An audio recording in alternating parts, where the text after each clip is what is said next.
বাড়ছে অন্তর্বর্তীকালীন সরকারের পরিধি। নতুন করে উপদেষ্টা হচ্ছেন আরও 4 জন। কিছুক্ষণ পর বঙ্গভবনের শপথ পাঠ করাবেন রাষ্ট্রপতি। নিউ মার্কেট থানায় হত্যা মামলায় সাবেক সেনা কর্মকর্তা জিয়াউল হাসান গ্রেফতার। আজই তোলা হতে পারে সিএমএম আদালতে।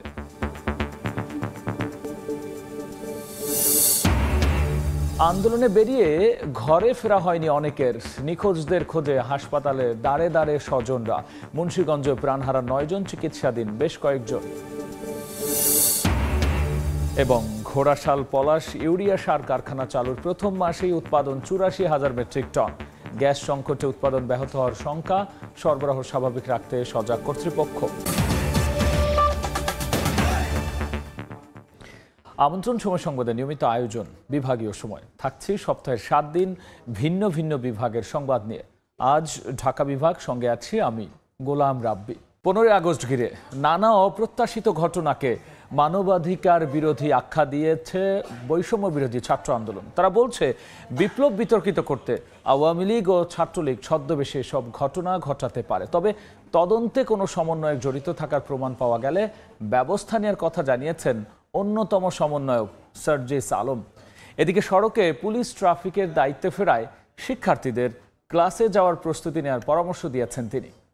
শুক্রবার সকালে ঢাকা বিশ্ববিদ্যালয়ের অমর 21 হলে এ বিষয়ে কথা বলেন বৈষম্য বিরোধী ছাত্র আন্দোলনের অন্যতম সমন্বয়ক সার্জিস আলম। বিপ্লব ঘটানোর সম্ভাবনা রয়েছে। বৃহস্পতিবার ধানমন্ডিতে ঘটে যাওয়া ঘটনাকে মানবতা বিরোধী আখ্যা দিয়ে তিনি বলেন, ছাত্র জনতার অর্জনকে বিতর্কিত করতেই আওয়ামী লীগ ও ছাত্রলীগ ছদ্মবেশে এসব ঘটনা ঘটিয়ে থাকতে পারে। তবে তদন্তে বৈষম্য বিরোধী ছাত্র আন্দোলনের কারো জড়িত থাকার প্রমাণ পাওয়া গেলে হবে ব্যবস্থা। আওয়ামী লীগ, ছাত্রলীগ, যুবলীগ তাদের অসংখ্য মানুষজন বিভিন্ন ছদ্মবেশে ওখানে ছিল এই কারণে যে তারা একটা অস্থিতিশীল অবস্থা তৈরি করতে চায়। আমরা খুঁজে তথ্য প্রমাণের ভিত্তিতে যদি সিঙ্গেল একজন সমন্বয়ক বা সহ সমন্বয়ক পুরো বাংলাদেশে পেয়ে থাকি, এটার সাথে যুক্ত কোনোভাবে আমরা তৎক্ষণাৎ তাকে আমাদের ওই কমিটি থেকে, ওই টিম থেকে বহিষ্কার করব। তারা মানবাধিকার লঙ্ঘন করেছে। তারা যে কাজটি করেছে, মানে একজন মানুষকে বিবস্ত্র করা থেকে শুরু করে গায়ে হাত তোলা, এগুলো কোনোদিন আইনসঙ্গত নয়। 2013 সালে হেফাজতে ইসলামের সমাবেশকে কেন্দ্র করে আওয়ামী লীগের নির্দেশে পুলিশ ধর্মপ্রাণ মুসল্লিদের কানে ধরানোর মাধ্যমে এই সংস্কৃতির সূচনা করেছিল বলে অভিযোগ করেন সার্জিস। আর 15 আগস্ট রাষ্ট্রীয়ভাবে শোক দিবস পালনের পক্ষপাতী নয় বৈষম্য বিরোধী ছাত্র আন্দোলন। তবে কেউ ব্যক্তিগতভাবে শোক পালন করলে তাতে বাধা দেওয়ার বিপক্ষে তিনি। 2013 সালে আমরা দেখেছিলাম হেফাজতে ইসলাম যখন তাদের মতিঝিলে এই যে সমাবেশটি করেছিল, ওই সময়ে পুলিশকে কাজে লাগিয়ে, পুলিশকে অপব্যবহার করে আওয়ামী লীগ তার ক্ষমতার অপব্যবহার করে অসংখ্য আলেম ওলামাদেরকে কান ধরে উঠবস করিয়েছিল। সেই সচিত্র ছবি এবং ভিডিও এখনও আমাদের কাছে আছে। আমরা মনে করি না যে এই রাষ্ট্রীয় শক্তি তারা যেভাবে পালন করছে এটি হওয়া উচিত, কিন্তু তারা যদি ব্যক্তিগত জায়গা থেকে যতটুকু পালন করতে চায় ওইটুকুতে ন্যূনতম রেসপেক্ট আমাদের শো করা উচিত। পুলিশ ট্রাফিকের দায়িত্ব নেয় শিক্ষার্থীদের ক্লাসে ফিরে যাওয়ার আহ্বান জানান সার্জিস। যেখানে যখন পুলিশের কোনো একটি টিম বা ট্রাফিকের টিম, আইনশৃঙ্খলা রক্ষাকারী বাহিনীর টিম আসবে, তাদেরকে তাদের দায়িত্বটি বুঝে দিয়ে ছাত্র সমাজকে সেখানে সরে যেতে হবে। কারো মোবাইল ফোন চেক করা, গণমাধ্যমকে দায়িত্ব পালনে বাধা দেয়া বা আবাসিক হোটেলে অভিযান চালানো বৈষম্য বিরোধী ছাত্র আন্দোলনের কাজ নয় বলেও দাবি করেন তিনি। আপনাদের ক্লাসে ফিরে যেতে হবে। শাকির আহমেদ, সময় সংবাদ, ঢাকা। বাড়ছে অন্তর্বর্তীকালীন সরকারের পরিধি। উপদেষ্টা হিসেবে নতুন করে আরও 4 জন যুক্ত হবেন বলে জানা গেছে।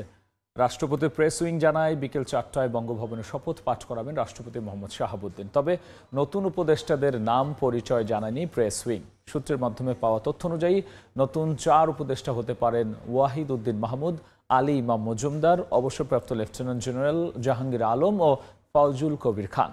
এর আগে 3 দফায় শপথ গ্রহণ করেন অন্তর্বর্তীকালীন সরকারের 17 উপদেষ্টা। রাজধানী নিউ মার্কেট থানার হত্যা মামলায় সেনাবাহিনী থেকে অব্যাহতি পাওয়া আলোচিত সাবেক সেনা কর্মকর্তা জিয়াউল হাসানকে গ্রেফতার করা হয়েছে। বৃহস্পতিবার গভীর রাতে তাকে গ্রেফতার করা হয়, পরে তাকে ডিবি হেফাজতে রাখা হয়েছে। আজই তাকে আদালতে তোলা হতে পারে। এর আগে গত 6 আগস্ট এক বিজ্ঞপ্তিতে মেজর জেনারেল জিয়াউল হাসানকে চাকরি থেকে অব্যাহতি দেওয়ার বিষয়ে জানায় আইএসপিআর। গত 13 আগস্ট গুম হওয়া ব্যক্তিদের স্বজনদের সংগঠন মায়ের ডাক তার গ্রেফতারের দাবি জানায়। জিয়াউল হাসান 2009 সালে মেজর থাকাকালে র‍্যাব ২ এর উপ অধিনায়ক হন। ওই বছরই তিনি পদোন্নতি পেয়ে লেফটেন্যান্ট কর্নেল হন এবং র‍্যাব সদর দফতরের গোয়েন্দা শাখার পরিচালকের দায়িত্ব পান। তিনি ২০২২ সাল থেকে এনটিএমসির মহাপরিচালক হিসেবে দায়িত্ব পালন করছিলেন। সে সময় থেকেই তাকে নিয়ে নানা বিতর্ক তৈরি হয়।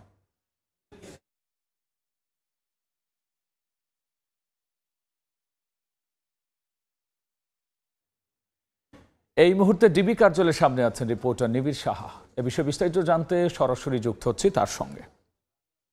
আসলে গতকাল রাতে রাজধানীর খিলক্ষেত এলাকা থেকে গ্রেফতার করা হয় সাবেক সেনা সদস্য অর্থাৎ এমটিএমসির সাবেক মহাপরিচালক জিয়াউল হাসানকে। এরপর কিন্তু তাকে নিয়ে আসা হয়েছে এই মিন্টো রোডের ডিবি কার্যালয়ে। এখন পর্যন্ত তিনি কিন্তু এখানেই আছেন এবং বেশ কিছুক্ষণ আগে কিন্তু আমরা যে খবরটি পেয়েছি সেটি হলো গিয়ে আজকেই তাকে আদালতে তোলা হবে এবং আরও কিছুক্ষণ পরে হয়তোবা তাকে এই আদালতে নেওয়ার জন্য এই মিন্টো রোডের ডিবি কার্যালয় থেকে বের করা হবে বলে আমাদেরকে জানানো হয়েছে।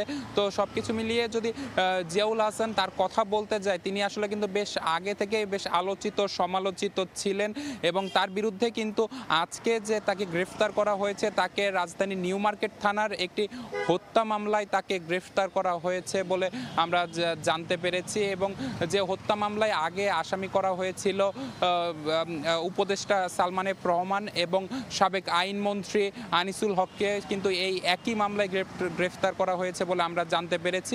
তো পুলিশের সাথে আমরা কথা বলেছিলাম, তারা যেমনটি বলেছেন যে আসলে তারা মোট 10 দিনের রিমান্ড আবেদন করতে পারেন বলে এখন পর্যন্ত তারা আমাদেরকে জানিয়েছেন, কিংবা এমনটাই হতে পারে বলে জানিয়েছেন। তো জিয়াউল হাসান যাকে সাবেক সেনা কর্মকর্তা এবং যার বিরুদ্ধে এর আগে গুম সহ আরও নানা ধরনের অপরাধের অভিযোগ রয়েছে, পাশাপাশি এই যে এই কর্মকর্তার বিরুদ্ধে কিন্তু যে গত কিছুদিন আগে ছাত্রদের আন্দোলন দমাতে যে সারা দেশ জুড়ে যে ইন্টারনেট বন্ধ করা হয়, যার নির্দেশনা দিয়েছিলেন সাবেক আইসিটি প্রতিমন্ত্রী জুনায়েদ আহমেদ পলক, যার নাম উঠে এসেছে সেখানে তদন্তে, সেই একই তদন্তে কিন্তু উঠে এসেছে এই যে জিয়াউল হাসান, তার নামও কিন্তু একই তদন্তে উঠে এসেছে। অর্থাৎ তিনিও কিন্তু আসলে যে দেশ জুড়ে যে ইন্টারনেট সেবা বন্ধের বিষয়টি তাতে কিন্তু আসলে তারও সাই ছিল এবং তারও প্রত্যক্ষ নির্দেশনা ছিল বলে তদন্ত উঠে এসেছে বলে আমরা জানতে পেরেছি।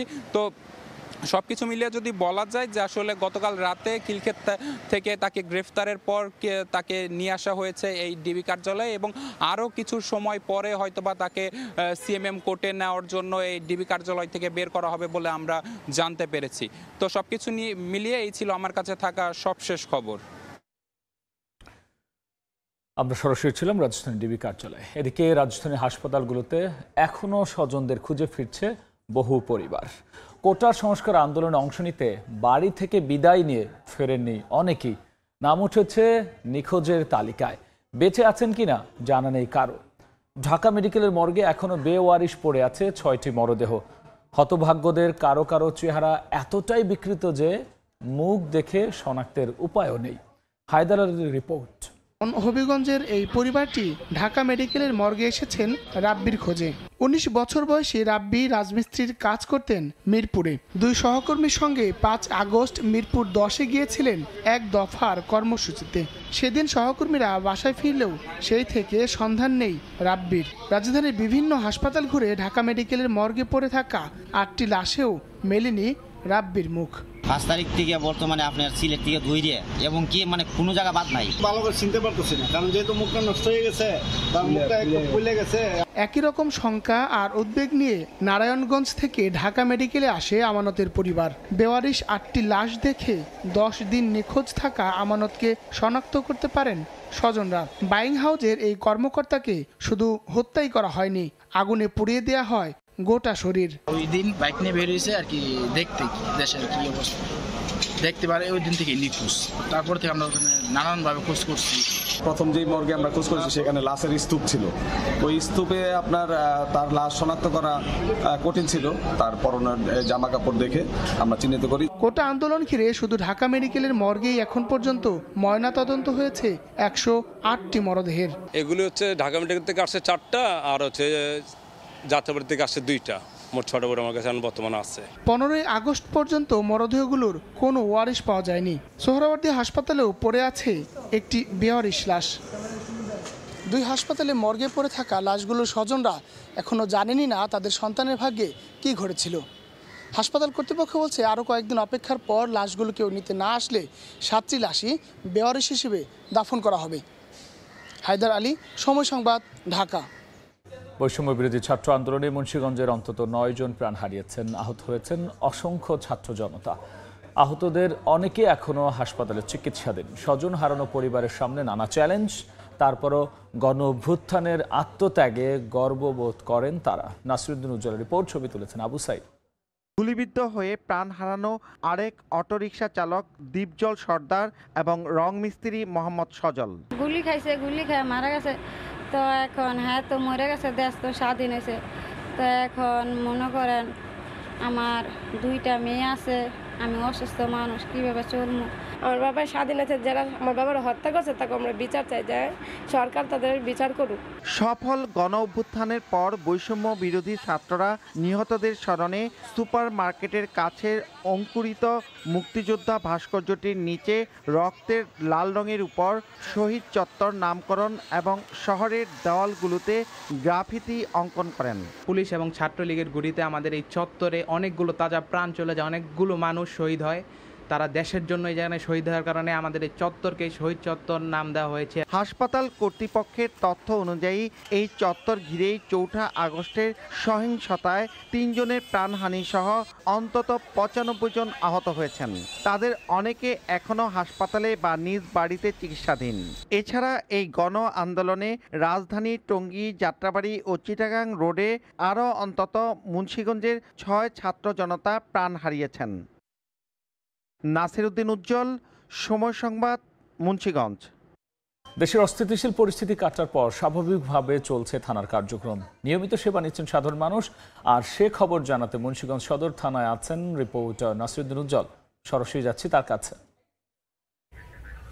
পুরে ধ্বংসস্তূপে পরিণত হওয়া দ্বিতল ভবনের যেই থানাটি ছিল সেই থানার কার্যক্রম এখন অস্থায়ীভাবে কিন্তু এই গোলঘরটিতে পরিচালিত হচ্ছে এবং বাংলাদেশ সেনাবাহিনীর পাহারায় কিন্তু এই পুলিশ এখানে এই থানার কার্যক্রম পরিচালনা করছেন এবং যেই 5 তারিখে যে থানাটি বিধ্বস্ত হয় এর প্রায় 9 দিন পরে কিন্তু 14 আগস্ট থেকে এই যে স্থানটিতে যেটি মুন্সিগঞ্জ পুলিশ লাইনের গোলঘর সেখানে কিন্তু সাইনবোর্ড টাঙিয়ে দেওয়া হয়েছে অস্থায়ী কার্যালয় মুন্সিগঞ্জ থানা হিসাবে এবং সেখানে কিন্তু লোকজন এসছেন এবং সীমিত আকারে কিন্তু এখানে সেবা দেওয়া হলেও আজকে থেকে তারা বলছেন যে পুরো দমে তারা সেবা দেওয়ার চেষ্টা করছেন। যেসব নথিপত্র নষ্ট হয়ে গিয়েছে সেগুলো পুনরুদ্ধার করা, একই সঙ্গে তারা নতুন জিডি বই নিয়ে সেখানে কিন্তু তারা মামলা এবং জিডির যাবতীয় কার্যক্রম পরিচালনা করছেন এবং এই যে থানা যখন বিধ্বস্ত হয় তখন কিন্তু অস্ত্রাগার থেকে সকল অস্ত্র, সরকারি অস্ত্র ছাড়াও যেসব যে এই বেসামরিক লোকদের অস্ত্র যে জমা রাখা হয়েছিল এগুলো কিন্তু লুট হয়ে যায়। তার মধ্যে কিন্তু বড় একটি অংশ সেনাবাহিনী বিভিন্ন স্থানে অভিযান চালিয়ে উদ্ধার করেছে, তবে এখনও কিন্তু অনেক অস্ত্র বাইরে রয়ে গেছে, সেগুলো উদ্ধারের চেষ্টা করছে। একই সঙ্গে এখানে যে কিছুক্ষণের মধ্যেই 2 জন ভুক্তভোগী লোক এসছেন, যেটি সদর উপজেলার নলবুনিয়াকান্দি এলাকায় সেই তার কিন্তু বাড়ি দখল হয়ে গেছে এরকম অভিযোগে কিন্তু পুলিশের কাছে এসছেন। আরেকজন এসছেন কিন্তু এই হাতিমারা এলাকা থেকে, সেখানে কিন্তু প্রতিবেশী তার গায়ে আঘাত করেছেন। এমন কিন্তু ঘটনা যেগুলো ঘটে যাচ্ছে তারা কিন্তু এখানে প্রতিকারের জন্য এসছেন এবং পুলিশ বাহিনীর সদস্যরা বলছেন যে তারা এখান থেকেই অনেক সেবা দেওয়ার চেষ্টা করছেন এবং তারা ফোনে ফোনে অনেককে বলে দিচ্ছেন এবং এখনও যে মাঠ পর্যায়ে পুলিশ গিয়ে যে পুরোদমে কাজ করা সেই বিষয়টি বা কর্মকর্তারা যে তদন্ত করবেন সেই বিষয়গুলো কিন্তু এখনো পুরোদমে চালু করা না গেলেও এখানকার যে পদ্মা উত্তর সেতু থানা সহ 7টি থানা রয়েছে, এখন কিন্তু এই 2টি থানা একেবারে পুড়িয়ে দেওয়া হয়েছিল, টঙ্গিবাড়ি থানা এবং সদর থানা, সেই 2টি থানার কার্যক্রম শুরু হয়েছে এবং এই পুলিশের যে মানসিকতা সেটি কিন্তু তারা বলছেন যে তারা জনসেবা দেওয়ার চেষ্টা করছেন, সকল ভুলভ্রান্তিকে তারা ছাপিয়ে দিয়ে কিন্তু তারা এখন মানুষের পাশে দাঁড়ানোর চেষ্টা করছেন। এই ছিল আমার কাছে মুন্সিগঞ্জের থানার কার্যক্রমের সবশেষ। থানা কার্যক্রম চালু হওয়ার সবশেষ নিয়ে আমরা সরাসরি ছিলাম মুন্সিগঞ্জে। চালু হওয়ার প্রথম মাসে প্রায় ৮৪,০০০ মেট্রিক টন ইউরিয়া সার উৎপাদন করেছে নরসিংদীর ঘোড়াশাল পলাশ ইউরিয়া সার কারখানা। তবে কর্তৃপক্ষ জানিয়েছে গ্যাস সংকট হলে ব্যাহত হতে পারে উৎপাদন। আশিকুর রহমান পিয়ালের পাঠানো তথ্য ও মাহমুদুল হাসান মাহফুজের ছবি নিয়ে দেখব রিপোর্ট। দেশের সারের ঘাটতি মেটাতে ২০২০ সালের ১০ মার্চ নরসিংদীর পলাশে শুরু হয় ঘোড়াশাল পলাশ ইউরিয়া সার কারখানা প্রকল্পের কাজ। ২০২৪ সালের ১৩ জুলাই শতভাগ উৎপাদনে আসে দক্ষিণ এশিয়ার সর্ববৃহৎ এই ইউরিয়া সার কারখানা।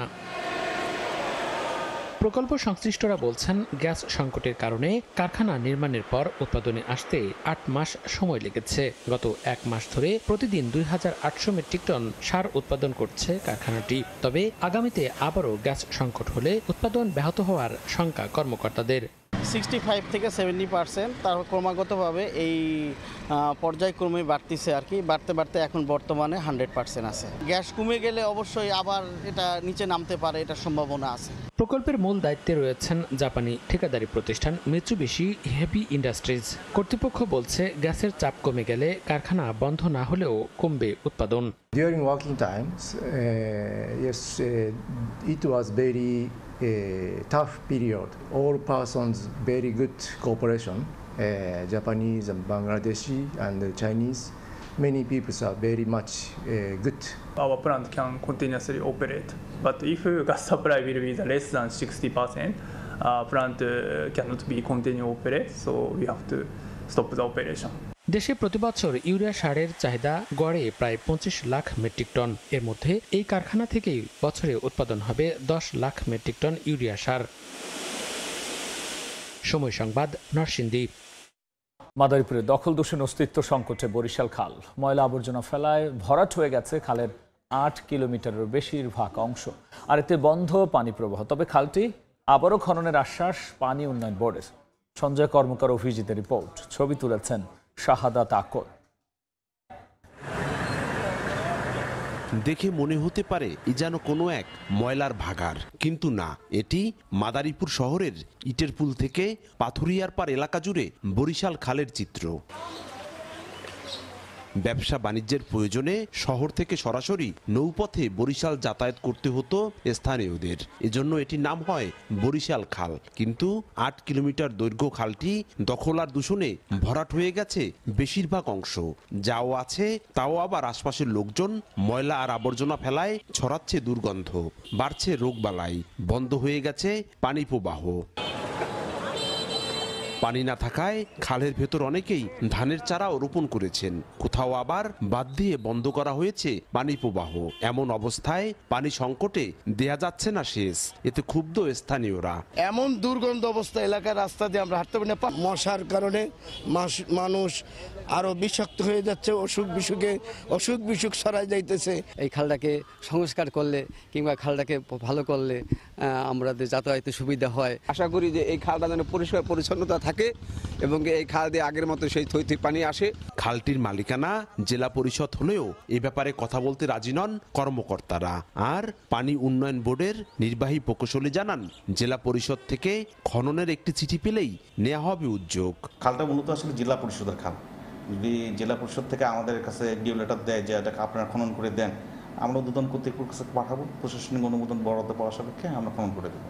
২০১৯ সালে জেলা প্রশাসন, পানি উন্নয়ন বোর্ড, সড়ক বিভাগ ও এলজিইডির যৌথ উদ্যোগে খালের দুই পারে গড়ে ওঠা অবৈধ স্থাপনা উচ্ছেদ করা হয়। পাশাপাশি খালের মধ্যে থাকা ময়লা আবর্জনা ও কচুরিপানাও পরিষ্কার করা হয়। তবে ওই সময় খালটি খননের উদ্যোগ নেওয়া হলেও অদৃশ্য কারণেই তা বন্ধ হয়ে যায়। 2 যুগ আগেও এই খাল দিয়ে চলাচল করত বড় বড় নৌযান। কালের বিবর্তনে সেটি আজ অস্তিত্ব সংকটে। শিগগিরই খালটি পুনরুদ্ধার করে প্রয়োজনীয় পদক্ষেপ নেওয়ার দাবি এলাকাবাসী ও পরিবেশবিদদের। সঞ্জয় কর্মকার, অভিজিৎ, সময় সংবাদ, মাদারীপুর। বড় বড় গর্তে ঝুঁকিপূর্ণ যান চলাচল, দীর্ঘদিন সংস্কারের অভাবে বেহাল দশা কিশোরগঞ্জের ভৈরবের বেশিরভাগ সড়কের। নতুন প্রকল্পের দিকে তাকিয়ে পৌর কর্তৃপক্ষ। মোহাম্মদ ফজলুর রহমানের পাঠানো তথ্য, ছবি নিয়ে রিপোর্ট। খানাখন্দে ভরা সড়কে ঝুঁকি নিয়ে চলছে যানবাহন। সামান্য বৃষ্টিতেই সৃষ্টি হয়েছে জলাবদ্ধতা। কিশোরগঞ্জের ভৈরব পৌরসভার বেশিরভাগ সড়কের বেহাল দশা। দীর্ঘদিন সংস্কার না হওয়ায় ছোট বড় গর্ত তৈরি হয়েছে সড়কে। এ কারণে একদিকে যানবাহন চলাচলে সহ্য করতে হচ্ছে অতিরিক্ত ঝাঁকুনি, অন্যদিকে পায়ে হেঁটে চলতে গেলে বর্ষায় কাদা ও শুষ্ক মৌসুমে ধুলা লাগছে গায়ে। যানবাহনের যন্ত্রাংশ নষ্ট হওয়ার পাশাপাশি প্রায়ই ঘটছে দুর্ঘটনা। এ অবস্থায় কয়েকটি সড়কে সংস্কার কাজ শুরু হলেও শেষ না করেই ফেলে রাখা হয়েছে। এতে চরম ভোগান্তিতে পড়েছেন পৌরবাসী।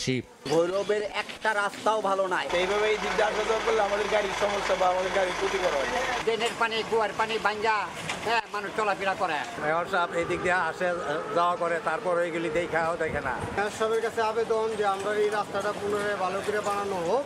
পৌর কর্তৃপক্ষ বলছে সড়ক ও ড্রেন সংস্কারে 12 কোটি টাকার ডিপিপি পাঠানো হয়েছে। প্রকল্প পাস হলেই শুরু হবে সংস্কার কাজ। বড় বড় যে রাস্তাগুলি আছে ওইগুলি আমাদের নতুন একটা প্রজেক্ট হয়েছে, যেটা হলো কি ইউআইজিপি প্রজেক্ট। ওই প্রজেক্টের কাজ ইতিমধ্যে শুরু হয়েছে, এটা হয়তো আগামী মাসে টেন্ডার হবে। ভৈরব পৌরসভায় 64 কিলোমিটার সড়ক রয়েছে। সময় সংবাদ, ভৈরব। মাদারীপুরে নিত্য প্রয়োজনীয় পণ্যের দাম সহনীয় রাখতে শিক্ষার্থীদের সঙ্গে বাজার মনিটরিং করেছে জাতীয় ভোক্তা অধিকার সংরক্ষণ অধিদপ্তর। অনিয়ম করায় 2 ব্যবসায়ীকে করা হয়েছে জরিমানা। দুপুরে সদর উপজেলার চর্মগড়িয়া বাজারের কাঁচা তরকারির দোকান, মুদি দোকান, মাছ মাংসের দোকান ও মিষ্টির দোকানে মনিটরিং করা হয়। এ সময় ব্যবসায়ীদের দ্রব্যমূল্যের ঊর্ধ্বগতি রোধে ও প্রতিটি পণ্যের মূল্য তালিকা দোকানে টানিয়ে রাখার জন্য বলা হয়। এদিকে পণ্যের দামের তালিকা না থাকায় চর্মগড়িয়া বাজারের ভাই ভাই স্টোরকে 2000 ও রব স্টোরকে 1000 টাকা সচেতনতামূলক জরিমানা করা হয়। এবার জেনে নেব ঢাকা বিভাগের গত সপ্তাহের আলোচিত ঘটনা। 10 আগস্ট দুপুরে মাদারীপুর থেকে চালককে সঙ্গে নিয়ে মোটরসাইকেলে করে ঢাকা যাচ্ছিলেন জাকির হোসেন লোকমান নামের এক আইনজীবী। মাঝপথে বৃষ্টি শুরু হলে শিবচরের নিমতলী এলাকায় সড়কের পাশে মোটরসাইকেল রেখে চালক ও লোকমান যাত্রী ছাউনির দিকে যাওয়ার সময় একটি ট্রাক পেছন থেকে লোকমানকে চাপা দেয়। এতে ঘটনাস্থলেই মারা যান তিনি।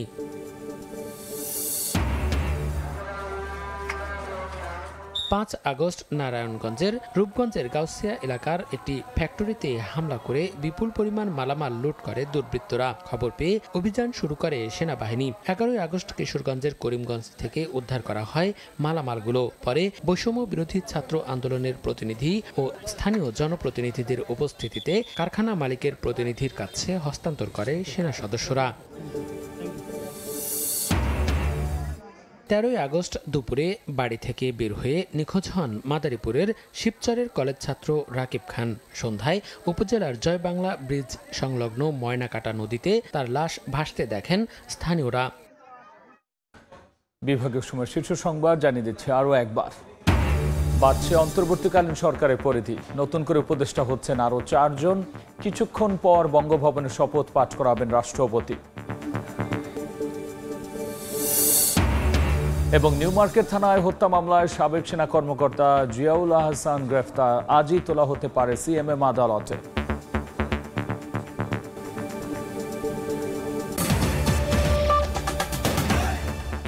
এই ছিল বিভাগীয় সময়। আগামীকাল থাকবে চট্টগ্রাম বিভাগের আয়োজন নিয়ে। এরপর থাকছে আন্তর্জাতিক সময়।